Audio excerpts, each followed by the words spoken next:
지금 윤석열이 대통령 된 이후 특히 2023년 말부터 2024년까지 오로지 한 일은 계엄 모의, 해외 순방, 골프장에서 계엄 모의, 관저에서의 만찬 계엄 모의로 점철되어 있습니다. 2023년 12월 윤석열, 김영현, 신원식, 조태용, 이 자리에 계신 김명수 의장님, 여인영에게 비상대권 언급했다. 2024년 3월부터 4월까지 다시 삼청동 안가에서 신원식, 조태용, 여인영, 김영현에게 비상대권을 언급했으며 이때 이미 일본 신문에서 보도된 바와 같이 외교 참모들에게 술자리에서 자주 계엄 언급을 했죠. 그렇게 해서 5월, 6월, 7월, 8월 계속됩니다. 그 다음 화면 보십시오. 9월, 10월, 11월, 12월 윤석열은 국회를 해산하고 짓밟고 비상입법 대책기구를 설치해서 국회의원들을 비온 벙커로 보내고 필요시 U3 벙커로 가두고 선관위의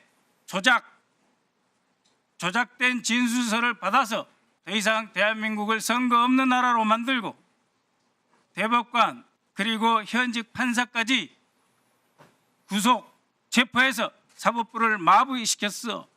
입법, 사법, 선관위 전체를 뒤집어엎고 영구 집권을 꾀했습니다. 자, 다음 화면 한번 봐주십시오. 계엄 모의를 위해서 2024년 2월 23일 이진우 소방사령관, 곽종근 특전사령관, 방첩사 방문하셨죠? 24년 3월 20일 이상민 장관 방첩사 방문했습니다. 더욱이 3월 22일 그러니까 여인영 방첩사령관, 신원식, 김영현 등과 만찬한 직전에 윤석열은 31년 만에 처음으로 방첩사를 방문했습니다. 그리고 한 달 뒤도 안 된 시기에 국군 방첩사령부령을 개정해서 사이버 및 대테러 활동을 지원토록 업무 범위를 확장시킵니다. 6월 10일 문상호 정보사령관 또 방첩사 방문합니다. 방첩사령부가 쿠데타와 반란의 본거지 아지트가 된 것이죠. 박한수 육군참모총장 6월 13일 방문하셨죠. 강호필 합참차장 7월 12일 방문하셨죠. 그리고 김용현이 국방부 장관으로 됩니다. 존경하는 국방차관님, 직무대행님, 그리고 합참의장님께 여쭙니다. 저희가 계엄령 경고를 했고 계엄하지 말라고 부탁을 드렸습니다. 단 한 분이라도 차관님과 합참의장께서는 계엄 가능성에 대해서 예하 사령관들에게 특히 지작사령관, 방첩사령관, 특전사령관, 수방사령관에 대해서 한 번이라도 경고하신 적 있습니까? 경고하신 적 있으십니까? 계엄 그 자체에 대해서 가정해 본 적이 없었습니다. 그래서 경고하신 적도 없고 체크도 안 하셨죠? 예. 정경환 합참의장님 마찬가지시죠? 예, 저희들 합참에서도 그때 말씀하신 거에 대해서 귀담아 들을 필요는 있었지만 못 들었습니다. 그리고 참모들하고 이해 가능한 거냐? 아마 들을 필요 있는데 못 들었다는 게 무슨 말씀이세요? 참모들이 할 때 이거는 불가능하다. 그래서 점검도 안 하셨죠? 했습니다. 예, 그런데 제가 굉장히 양가적인 감정을 갖고 있어요. 합참의장님께. 그 어려운 시기에 계엄에 전폭적으로 동참하지 않고 그래도 국방 의무를 지키기 위해서 차관과 함께 노력해 주시고 아직도 저는 지작사령관 강호필 대장에게 존경심을 포기하지 않고 있습니다. 지금 이 엄중한 시기에 세 분이 대한민국 안보를 지키셔야 되기 때문이죠. 그럼에도 불구하고 정경환 합참의장님, 원래 계엄사령부 국방부 건물 5층에 설치하기로 되어 있습니다. 그런데 집통실로 밀고 내려왔어요. 합참의장, 그때 결심실의 의자의 주인공은 합참의장입니다. 그렇지 않습니까? 집통실, 결심지원실의 주인은 합참의장이죠. 어느 순간이라도 적이 공격하면 바로 격퇴시켜서 대한민국을 지켜셔야 할 합참의장의 자리, 그날 장관과 쿠데타 세력에게 빼앗기셨죠. 그러면서 10시 40분에 전군 경계태세를 내려야 하는 그런 비극적인 결정을 하셨죠. 그러셨죠? 장관에게 지휘통제실, 결심지원실의 의장 자리 뺏기셨죠. 대답 왜 안 하십니까? 말씀을 하시면 말씀드리겠습니다. 그 부분은 조금 설명이 필요하기 때문에 다 듣고 말씀. 그러면은 제 질문 끝나고 다시 답변해 주십시오. 곽종근 사령관. 예. 예. 아까 정경환 합참의장이 뭐 북풍 이용하지 않는다 그런 말씀하셨는데 북한의 서울에 북한 테러 부대가 침투할 가능성이 있고 매우 심각하다. 국방장관이 직접 지시한다. 이런 말씀을 애하 부대에 하신 적 있죠? 그리고 여인영 방첩사령관은 11월부터 북한 오물 풍선이 심각하다. 통신 대기하라. 계속해서 지시를 했습니다. 그러나 실제 북한에서 오물 풍선 내려온 건 11월 18일, 28일 두 번뿐이었습니다. 이진우 사령관 11월 9일 국방장관 등 윤석열과 함께 2층 공간에서 국방장관 공간에서 남침이 우려된다 라고 해서 다 쿠데타 계획한 거예요. 그런데 어제 있은 국회 정보위에서 조태영 국정원장은 일체 대남 도발 흔적 없었다 이렇게 말씀하셨어요.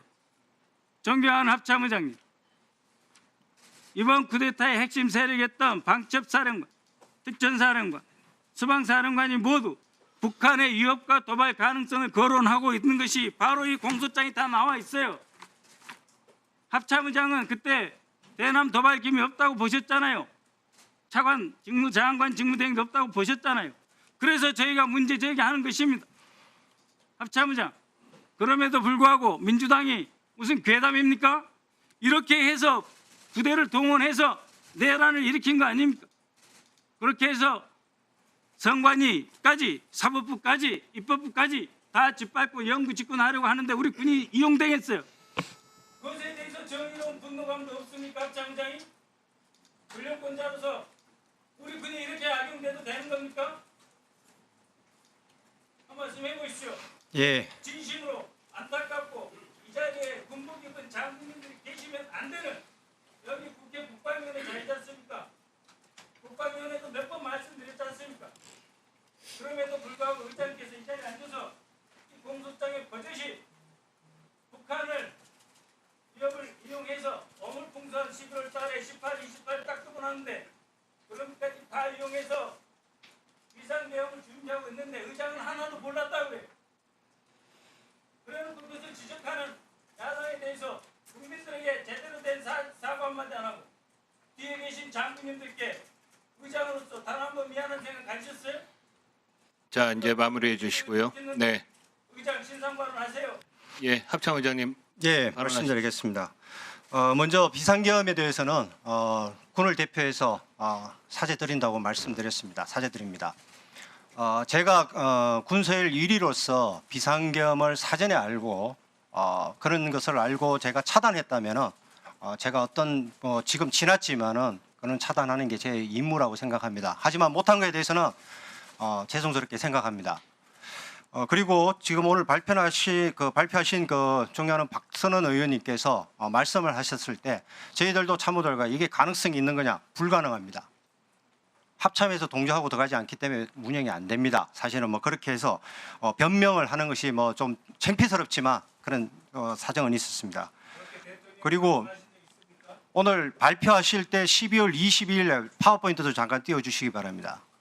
왜냐하면 이것은 군에 대한 신뢰가 있기 때문에 말씀을 드려야 되겠습니다. 파워포인트 제일 앞장에 한번 띄워주시기 바랍니다. 12월 22일이라고 제 이름이 있길래 확인을 좀 드리는 게 좋을 것 같다는 생각입니다. 왜냐하면 제가 50만 군을 지휘하고 있기 때문에 여기에 관련이라든가 이런 것이 있기 때문에 말씀을 드립니다. 12월에 제가 알기로는 12월 22일경에 연합사령관과 해서 연말 지휘관들 격려 만찬이 공식적으로 있을 때 제가 참가했습니다. 12월에 어떤 행사도 참가한 적이 없다는 걸 언론을 통해서 말씀드렸습니다. 그래서 12월에 제일 앞장에 펴주시기 바랍니다.